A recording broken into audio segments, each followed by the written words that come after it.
Tired of watching your hard work wither away in the summer sun? It's a story so many of us know all too well. You pour your time, money, and hope into a new fruit tree, only to watch it struggle and die when the temperature skyrockets.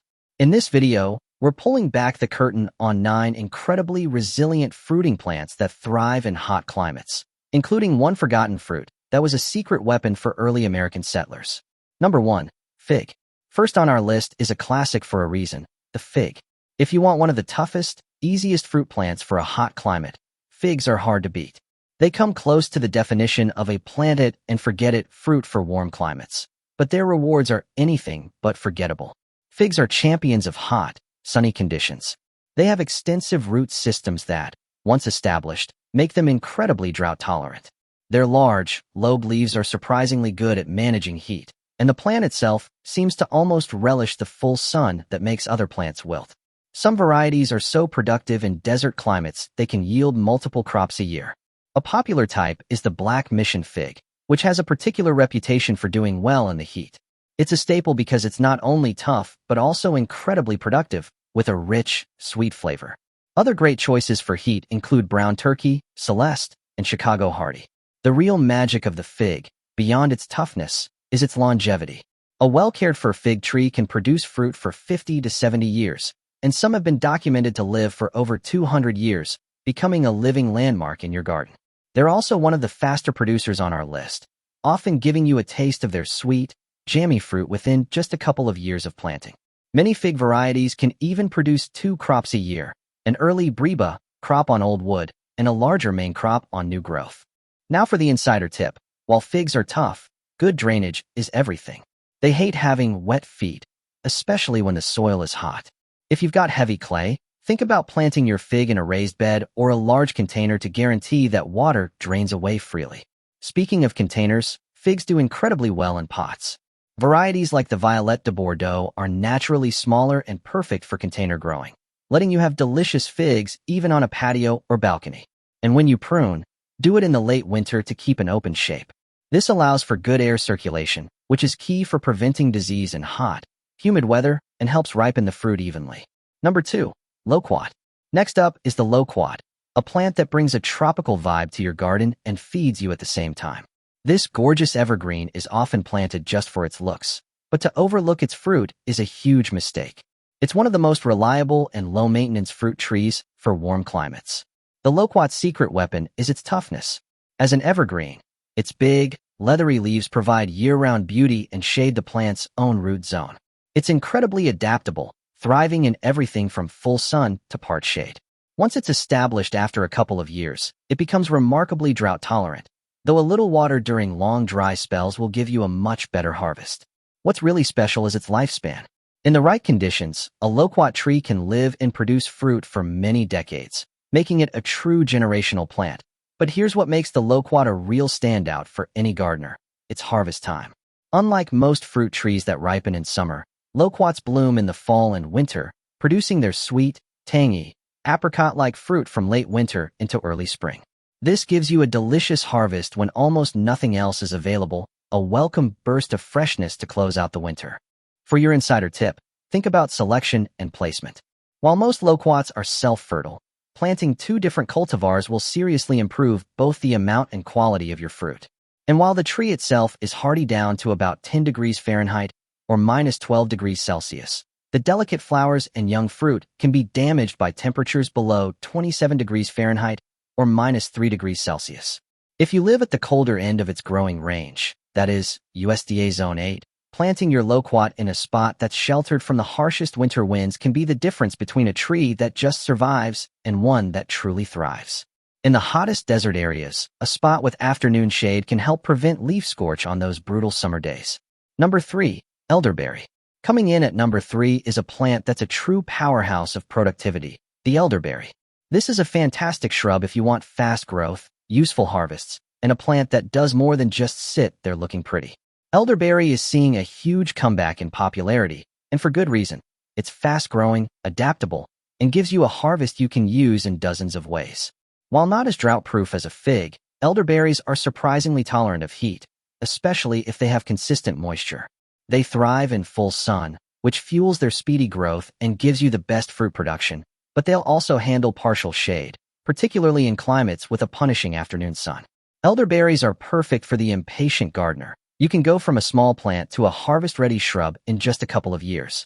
Some modern cultivars like wildwood were specifically selected in warmer climates and have shown great performance. What makes elderberry a long-term investment is its growth habit. It grows as a multi-stemmed shrub that constantly renews itself from the base. With simple annual pruning, just cutting out the oldest, least productive canes, you can keep the plant vigorous and productive for many, many years. A mature plant can produce a huge amount of fruit, which is famous for being made into healthful syrups, jams, and wines. Here's a critical insider tip.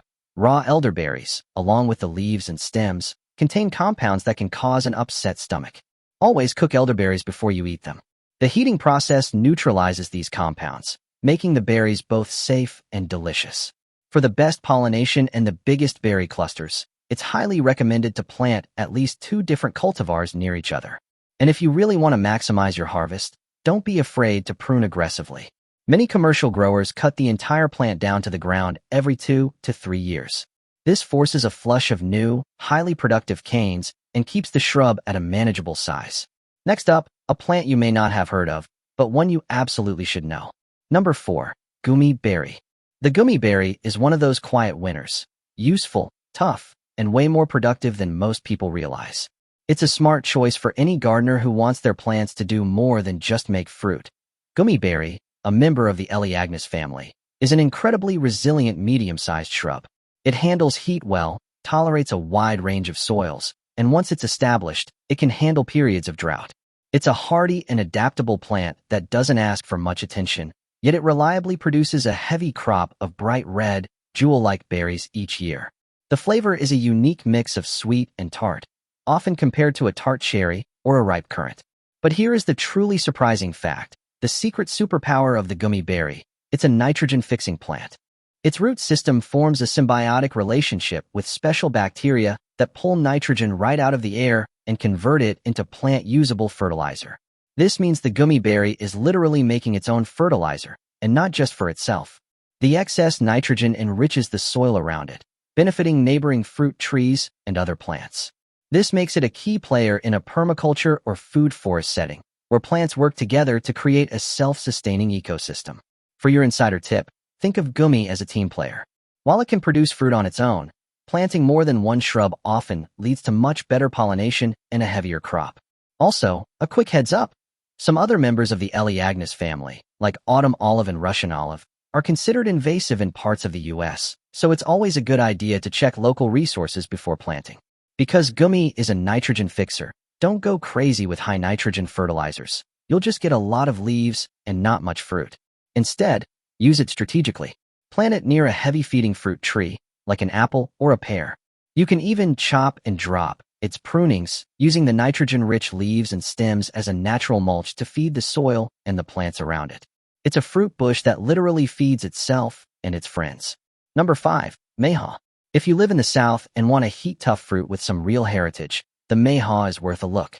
This small tree, a species of hawthorn, is a regional treasure deeply woven into the culinary history of the American Southeast. Its name comes from the fact that its small, red, crabapple-like fruits ripen in May. The mayhaw is uniquely adapted to thrive where many other fruit trees would drown, in heat combined with humidity and moisture. It's naturally found in the wetlands and along riverbanks of the southern U.S., so it can handle wet feet far better than most fruit species. This makes it an invaluable choice for gardeners with low-lying, damp spots on their property. But don't let its swampy origins fool you. Mayhaw is surprisingly adaptable and can also be grown successfully in well-drained upland soils, as long as it gets enough water during its first few years.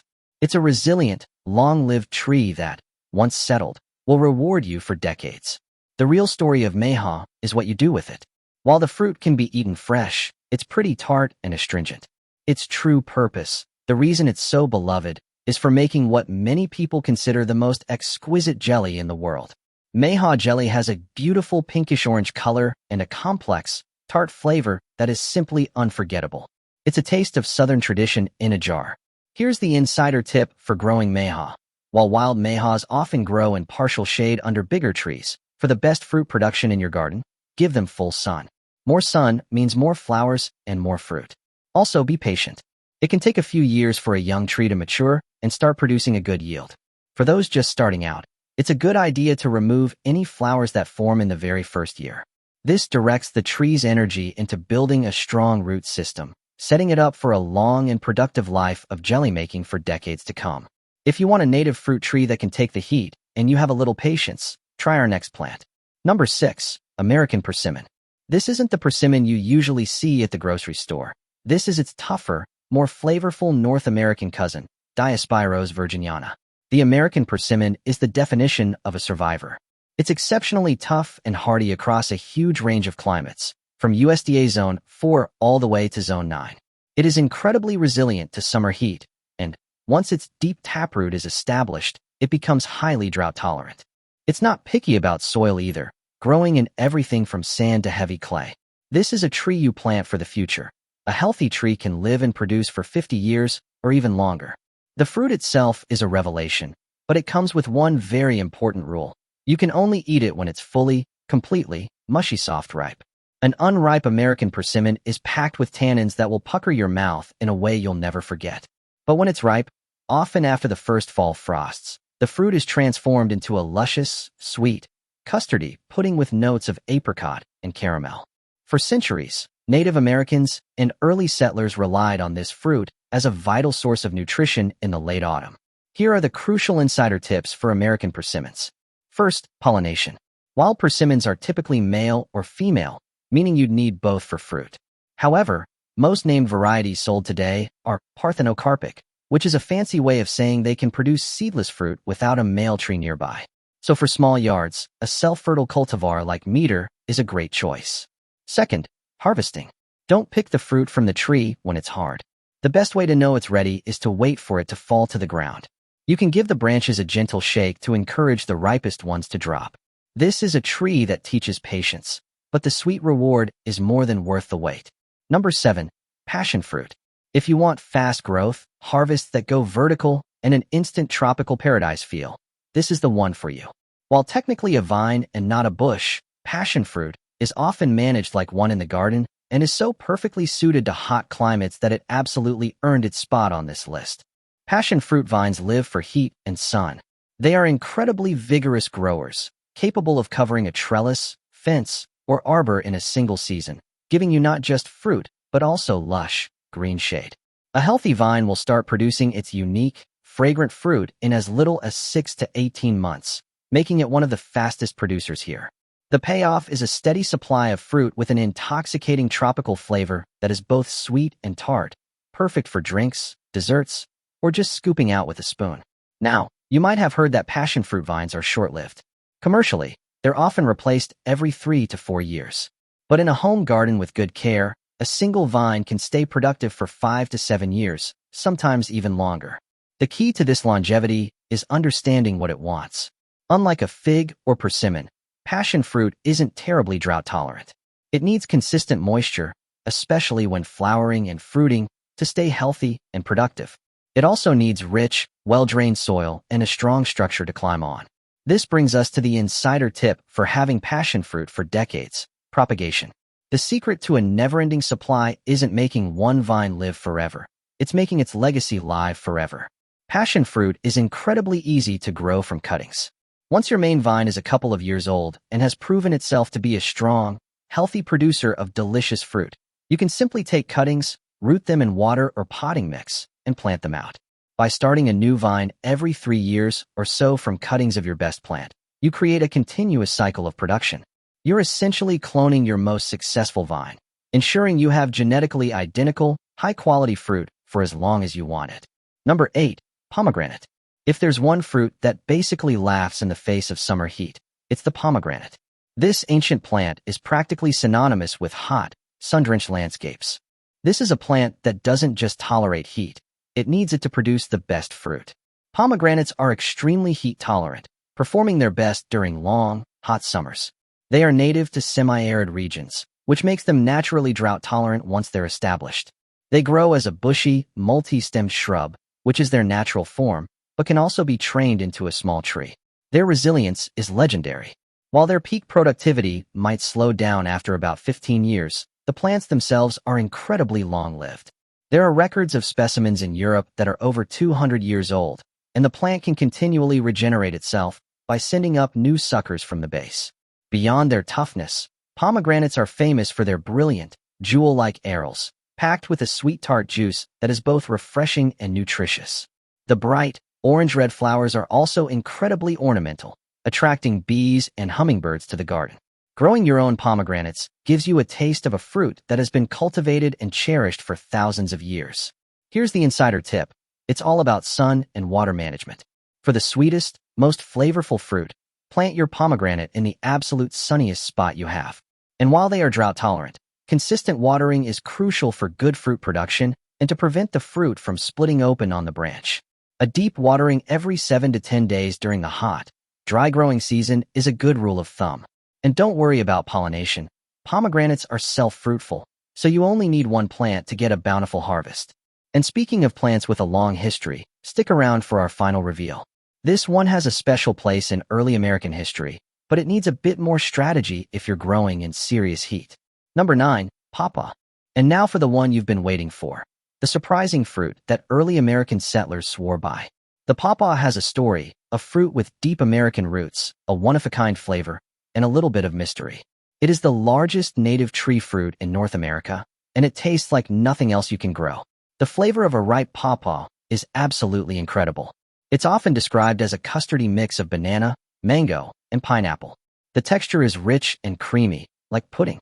For early settlers and Native American tribes, the pawpaw was a cherished and important source of nutrition in the fall, a high-energy food that helped them prepare for winter. It was a secret of the forest, a wild forage treasure.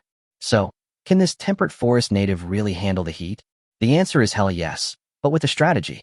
Pawpaws are native to the humid eastern United States and grow best in areas with hot summers and cold winters. They are generally hardy from zone 5 to 8, though some can be grown in zones 4 and 9 with care. In the wild, they are an understory tree. This is the critical clue. Young pawpaw seedlings are extremely sensitive to harsh, direct sunlight, and need shade for their first year or two to survive. As the tree matures, it can handle more sun, and in fact, it needs full sun for the best fruit production. So, in a hot climate, the strategy is to give them afternoon shade, especially when they're young, or plant them where they're protected from the most intense heat of the day. They also love consistent moisture and will not tolerate drying out. Here is the final, most important insider tip for pawpaw success. Pollination is tricky. The flowers are self-incompatible, meaning you need at least 2 different genetic varieties for cross-pollination. On top of that, the flowers are not pollinated by bees, but by flies and beetles, which aren't always the most reliable workers.